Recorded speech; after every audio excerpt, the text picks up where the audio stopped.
Hey, welcome back to my channel. Today we will discuss some important questions related to biology and chemistry section, which is most important for your TCT medical exam. So first one is heat from sun comes on earth why? That is comes from earth by radiations. जो heat होती है सन से वो अर्थ में किसकी वजह से आती है? रेडिएशंस की वजह से आती है. Second is rainbow is form due to dispersion. Rainbow जो होता है वो किसकी वजह से फॉर्म होता है? Due to dispersion. जब बारिश होती है तो बारिश होने से जो ड्रॉपलेट्स पड़ती हैं तो उन ड्रॉपलेट्स में जब सन की रेज पड़ती हैं तो वो क्या करती हैं? 7 कलर्स रिफ्लेक्ट करती हैं. ठीक है, तो उस रिफ्लेक्शन की वजह से ही रेनबो फॉर्म्ड होता है. इसलिए क्या बोलेंगे हम कि rainbow that is form due to dispersion. Dispersion भी ये एक फिनोमिना है रिफ्लेक्शन ऑफ लाइट्स का, इसलिए rainbow is form due to dispersion. Fine. Next one is density of water is maximum eight.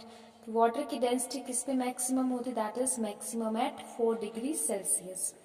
Fine. Next one is imperfection of eye astigmatism is. जो imperfection होती है eye की जिसको बोलते हैं astigmatism is corrected by using. तो वो correct होता है by using cylindrical lens. Fifth one is an oil drop spreads over water because. देखो ऑयल ड्रॉप्स जो होती है वो स्प्रेड हो जाती है वाटर में, पानी में. ऑयल ड्रॉप किसकी वजह से स्प्रेड हो जाती है? क्योंकि the surface tension of oil is much smaller than that of water. क्योंकि जो सरफेस टेंशन होती है ऑयल की वो बहुत कम होती है एज कंपेयर टू वाटर, इसलिए जो ऑयल ड्रॉप है वो स्प्रेड हो जाती है over the water. Next one is kinetic energy of body depends upon. कि जो काइनेटिक एनर्जी है बॉडी की वो किस पे डिपेंड करती है? That is depends upon both mass and velocity. Fine. Next one is best conductor of electricity. Silver जो है that is the best conductor of electricity. Fine. Next is least distance of distinct visions for human I is. जो minimum distance होता है for the distinct vision of human आई वो होता है 25 centimetre. Means कि हमारे बुक और हमारी आईज में के बीच में 25 सेंटीमीटर का डिस्टेंस होना चाहिए. वो होता है बेस्ट डिस्टेंस. ठीक है. Next is boiling point in Kelvin scale is. Kelvin scale का बॉइलिंग पॉइंट कितना होता है? वो होता है 373 Kelvin. Next is radio active element emits. जो रेडियो एक्टिव एलिमेंट्स होते हैं वो क्या एमिट करते हैं? वो एमिट करते हैं alpha beta and gamma rays. Okay. So now next one is longest wavelength in electromagnetic spectrum. जो इलेक्ट्रोमैग्नेटिक स्पेक्ट्रम है उसमें लॉन्गेस्ट वेवलेंथ कितनी होती है? वो होती है रेडियो बेस. उसको क्या बोलते हैं? रेडियो बेस बोलते हैं. Next is upward force of floating body is called. जो अपवर्ड फोर्स होती है फ्लोटिंग बॉडी की उसको क्या बोलेंगे? उसको बोलते हैं buoyancy. Fine. Next is Raman effect is related to. जो रमन इफेक्ट है वो किससे रिलेटेड होता है? That is related to scattering of light. Raman effect किससे रिलेटेड है? That is related to scattering of light. Next is purest form of iron is. Iron की purest form को क्या बोलते हैं? उसको बोलते हैं wrought iron. Next is the element with lowest ionization potential is. Element जिसमें लोएस्ट आयनाइजेशन पोटेंशियल वो है सीजियम. सीजियम जो है उसके पास लोएस्ट आयनाइजेशन पोटेंशियल है. Okay. Next is which element is present in all acids. तो जितने भी एसिड है उसमें कौन सा एलिमेंट प्रेजेंट होता है? वो होता है हाइड्रोजन. हाइड्रोजन एक ऐसा एलिमेंट है जो कि सभी एसिड्स में प्रेजेंट होता है. Next is pH factor is use to measure. जो पीएच फैक्टर है वो किसके लिए यूज होता है? To measure the acidity of a liquid. PH factor किसके लिए यूज होता है? To measure acidity of a liquid. Next is philosophers wool is called. Philosopher wool को क्या बोलते हैं? Zinc oxide. जिंक ऑक्साइड उसको बोलते हैं फिलोसोफर्स बुल. ये बहुत बार क्वेश्चन आता है कि फिलोसफर वूल किसको बोलते हैं, that is called as zinc oxide. Next is metal which is extracted by sea water, जो मेटल है जो कि एक्सट्रैक्ट होती है from sea water, that is magnesium. Fine. Next one is white phosphorus is always kept under, जो white phosphorus है वो हमेशा किसके अंदर रखा जाता है, वाटर के अंदर। Next is dry ice is solid carbon dioxide. Next one is which one is the widely used solid lubricant, जो वाइडली यूज सॉलिड ल्यूब्रिकेंट है वो है graphite. Next is major constituent of petrol is, petrol का major constituent क्या होता है, octane. Fine. The term Agmark used for, Agmark एक term है वो किसके लिए यूज होती है, वो यूज होती है ग्रेडिंग वेरियस एग्रीकल्चर कॉमोडिटीज के लिए। Okay.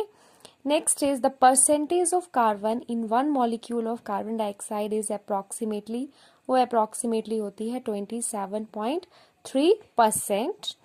Next is commonly used washing soda is, washing soda क्या होता है, उसको बोलते हैं sodium carbonate. Okay, sodium carbonate जो है that is the washing soda. The gas is mainly responsible for the green house effect, जो गैस जो कि मेनली रिस्पॉन्सिबल होगी ग्रीन हाउस इफेक्ट के लिए वो है carbon dioxide.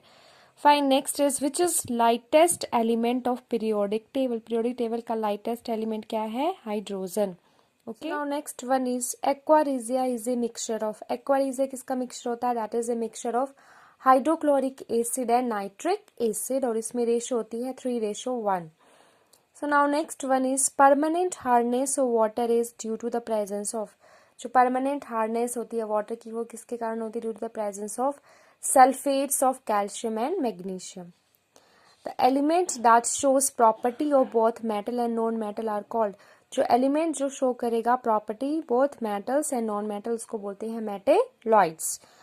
Next is most ductile element among the following is, जो सबसे डक्टाइल एलिमेंट होता है गोल्ड, सिल्वर, आयरन और कॉपर में से सबसे डक्टाइल एलिमेंट कौन सा है, that is gold. Next is which of the two metals are mixed in manufacturing stainless steel, देखो जो क्रोमियम एंड आयरन है ये यूज्ड होती हैं किसकी, स्टेनलेस स्टील की मैन्युफैक्चरिंग के लिए। The element which is good conductor of heat but bad conductor of electricity that is mica. Next is hydrochloric acid is also known as, hydrochloric acid को क्या बोलते हैं, muriatic acid. Which element is known as a quick silver, quick silver किसको बोलते हैं, mercury, mercury को बोलते हैं quick silver. The acid present in vinegar is, vinegar में जो एसिड प्रेजेंट हो that is known as acetic acid. Laughing gas is nitrous oxide, laughing gas को क्या बोलते हैं, nitrous oxide. Next is how many groups are there in periodic table, periodic table में कितने groups होते हैं, that is 18। Next is heaviest naturally occurring element of periodic table is, that is uranium, uranium जो है that is heaviest naturally occurring element है। Next is element which is used for the manufacturing of fertiliser that is potassium, potassium जो है ये use होता है for the manufacturing of fertilisers. The chemical name for milk of magnesia is magnesium hydroxide, magnesium hydroxide is the chemical name of milk of magnesia. The most abundant inert gas in the atmosphere is argon, argon जो that is the most abundant inert gas in atmosphere.